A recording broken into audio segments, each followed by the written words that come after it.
Hi, this is Akiva from Twisted Tree Farm. I run this place with my wife and family, and we grow all kinds of trees here. We're 100% dedicated to tree crops and what they can do for the world.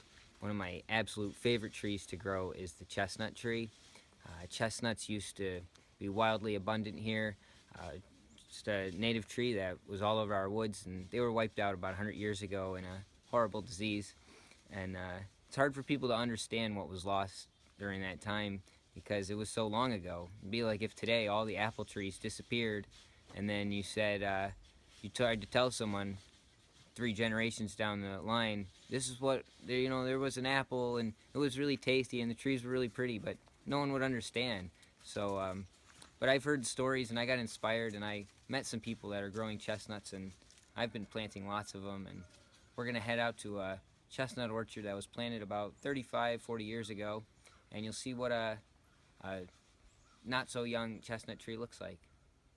Alright, I'm standing here in West Danby, New York, next to a couple 40-year-old chestnut trees. The trees are just starting to drop their nuts. The burrs are splitting open. I don't know if you can see the branches up here. All the nuts are just popping open, and they're falling on the ground, and this is what they look like. These trees are probably my favorite tree to work with. I work with a lot of different trees, but the chestnut has totally captured me. This is a tree that can live for thousands of years. It produces these nuts that they kind of resemble acorns, except they're bigger and they taste really good, raw or cooked. There's lots of ways to prepare them. Wildlife value is off the charts, and human food value, ecological value, just unparalleled. So I'm gonna head up this beautiful tree. It's got a nice solid trunk, really strong branching pattern. Chestnuts are really a lot like oak trees. The oldest known chestnut tree is in Sicily. It's over 4,000 years old, so they're pretty sturdy, pretty tough, big old trees.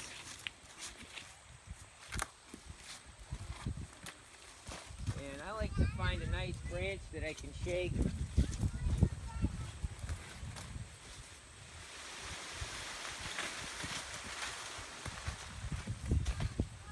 See what else we got.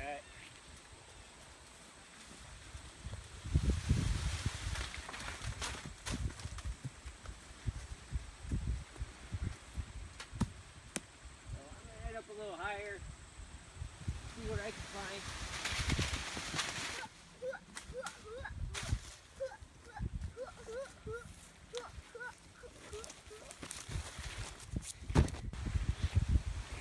So here's what we got on the ground now, is these beautiful chestnuts.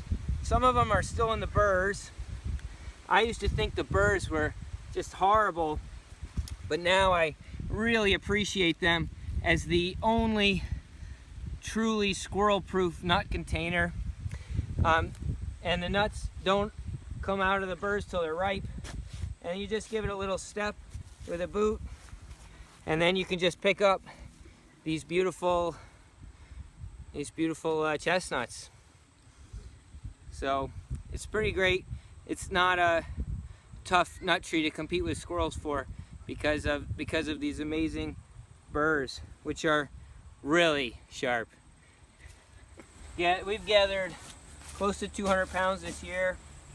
Some of these trees, like this one, will probably make close to 40 pounds of nuts, which is quite a bit, considering that this is only maybe 1/8 of a pound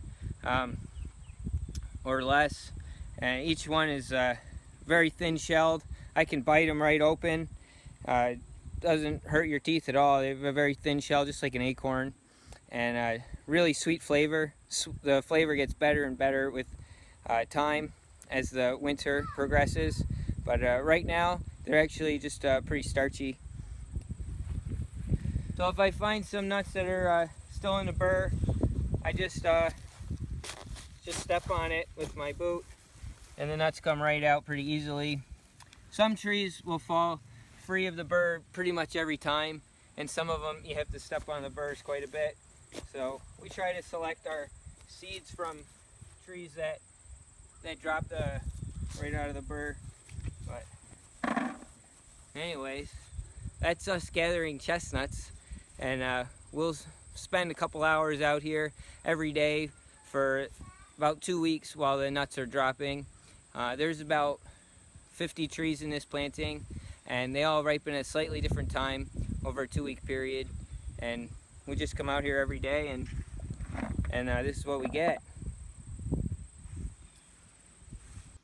So there we were up on the hill in upstate New York with some beautiful healthy chestnut trees. Imagine this. Imagine if our cornfields looked like that. Because chestnuts are a grain, and our cornfields could be that green all summer long. They don't have to be plowed up earth, releasing massive amounts of carbon into the air or releasing chemical fertilizers into our water. Our agricultural fields could look like big fields full of trees that drop those incredible shiny grains that we call chestnuts. Chestnut trees are missing from our landscape. Basically, an entire genus was wiped out from this area, from the whole East Coast. I have here in my hands a piece of ancient chestnut wood that I found. We go hiking around in the state forest. This is American chestnut. We find a piece almost every hike we go in. So they used to be here. They want to grow here. We now have the genetics available to us to grow them again, and we can feed ourselves with a perennial grain. It's not hard. The trees are ready, and so am I, and I hope lots of other people are too. So in the next video, we're going to talk about how to grow the trees. We'll show you the nursery, how we start them, how we get them going, and hopefully it'll help some of you guys get some of these trees back into the ground.